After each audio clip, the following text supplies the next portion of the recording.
এই হলো নিত্যানন্দ মহাপ্রভুর বাড়ি।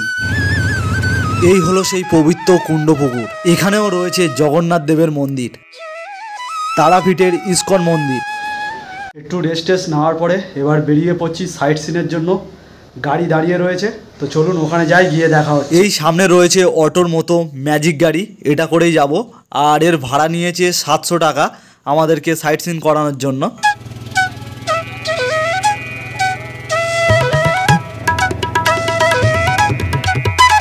আমাদের ড্রাইভার সাহেব বলল আশেপাশে বেশ কিছু ভালো জায়গা রয়েছে, তো সেগুলো আজকের ঘুরিয়ে দেখাবে। সামনে একসঙ্গে একদল কতগুলো মোষ আসছে দেখুন।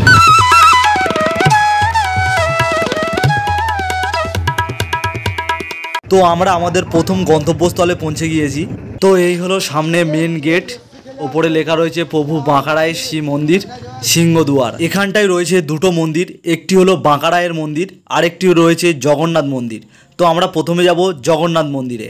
এখানে লেখা রয়েছে নিত্যানন্দ প্রভুর পিতাহারায় পণ্ডিতের পাতাল শিব মন্দির, এবং রাস্তার ধারে ধারে এরকম কিছু কিছু দোকানও রয়েছে। তো আমাদের সামনে এখন চলেছে যে জগন্নাথ মন্দির। এই হলো এখানকার জগন্নাথ দেবের মন্দির। সামনে এরকম দুটো সিংহ রয়েছে, যেমন পুরীতে থাকে সিংহদুয়ার। মন্দিরের ভেতরে ফটোগ্রাফি একদমই অ্যালাও নয়, তাই আমি আপনাদেরকে মন্দিরের ভেতরটা দেখাতেই পাচ্ছি না। এখান দিয়ে যতটা পাচ্ছি আপনাদেরকে দেখাচ্ছি।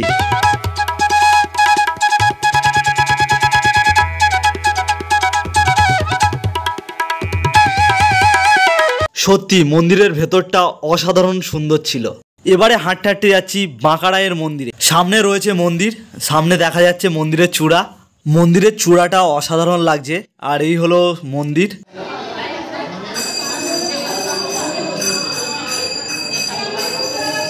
এখানকার মন্দিরগুলো সত্যি খুব সুন্দরভাবে কারুকার্য করা রয়েছে।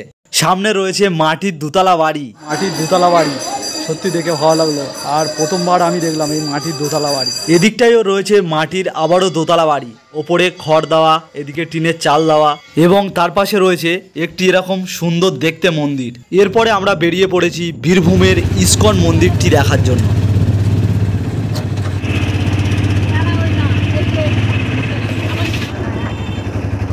সামনে এসে গেছে ইস্কন, আর এগুলোকে দেখতে পাচ্ছেন, এগুলো থাকার জন্য, যারা দূর থেকে আসে তারা এখানে থাকতে পারে। এবারে চলে এসেছি বীরভূমের ইস্কন মন্দিরে, আর মন্দিরটাকে শুধু দেখুন।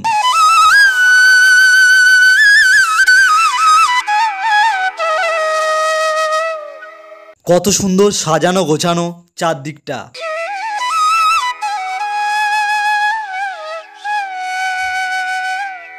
এবং ইস্কন মন্দিরের গেটের সামনে রয়েছে দুদিকে বিষ্ণু দেবের মূর্তি। চলুন মন্দিরের ভেতরে যাওয়া যাক, দেখাই আপনাদেরকে কেমন।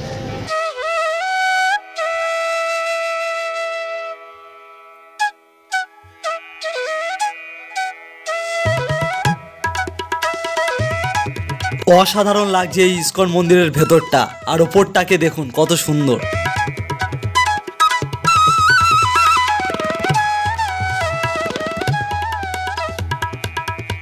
এই ইস্কন মন্দিরে সময় কাটিয়ে সত্যি অসাধারণ লাগলো।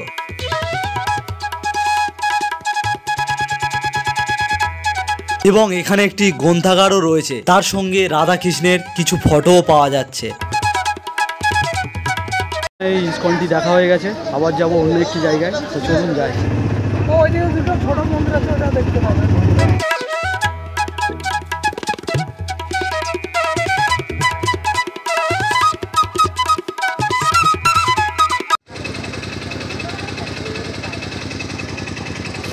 এটি হলো নিত্যানন্দ মহাপ্রভুর বাড়ি। দেখতেই পাচ্ছেন গেট বন্ধ হয়ে গেছে, ঢুকতে দেবে না, টাইম শেষ। যতটা পারি আপনাদেরকে দেখাই একটু দেখুন।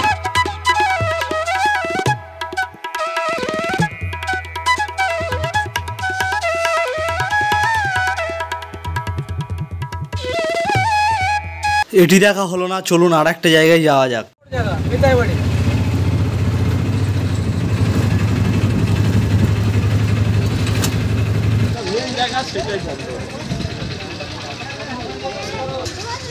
তো এই জায়গাটা দেখতে পাচ্ছেন, এটি হলো গৌরী মঠ।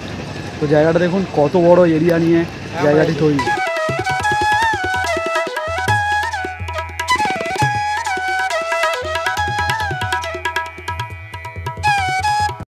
ড্রাইভার সাহেব বললো এখানে একটি মন্দির রয়েছে জলের মধ্যে, তো সেটি এখন দেখতে যাচ্ছি হাঁটতে হাঁটতে, এখান দিয়ে হেঁটে কিছুটা।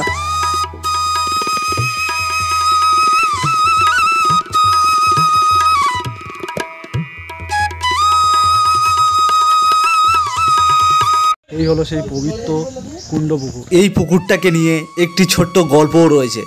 নিত্যানন্দ মহাপ্রভু তার মাকে স্নান করানোর জন্য সপ্ত সাগরের পবিত্র জলকে নিয়ে আসে এবং লাস্টে তার মাকে নিয়ে এই কুণ্ড পুকুরে স্নান করাতে আসে। তাই এই কুণ্ড পুকুরটির মধ্যে সপ্ত সাগরের পবিত্র জল এখানে রয়েছে, যা এটি একটি এখন পবিত্র স্থান। তো এই জায়গাটাকে দেখলাম, সত্যি খুব সুন্দর লাগলো।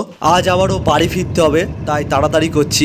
হোটেল থেকে ফ্রেশ ট্রেশ হয়ে চেক আউট করে বার হয়ে গিয়েছি, কারণ আমাদের ট্রেন রয়েছে।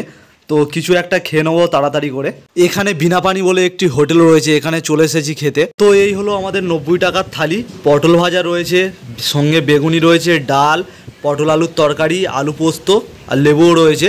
আর তার সঙ্গে ফ্রিতে একটা জলের বোতলও দিয়েছে। ওখানকার খাওয়া দাওয়াগুলো বেশ ভালো ছিল এবং তারাপীঠের মা তারার গেটকে বিদায় জানিয়ে রওনা দিলাম বাড়ির পথে। আবারও আপনাদের সঙ্গে দেখা হবে কোনো নতুন স্থানে, কোনো এক নতুন গল্প নিয়ে। আজকের এই পর্ব এখানেই শেষ করলাম। পর্বটি ভালো লাগলে অবশ্যই একটি লাইক করে দেবেন এবং এই রকম ভিডিও পেতে আমার চ্যানেলটাকে সাবস্ক্রাইব করে রাখবেন।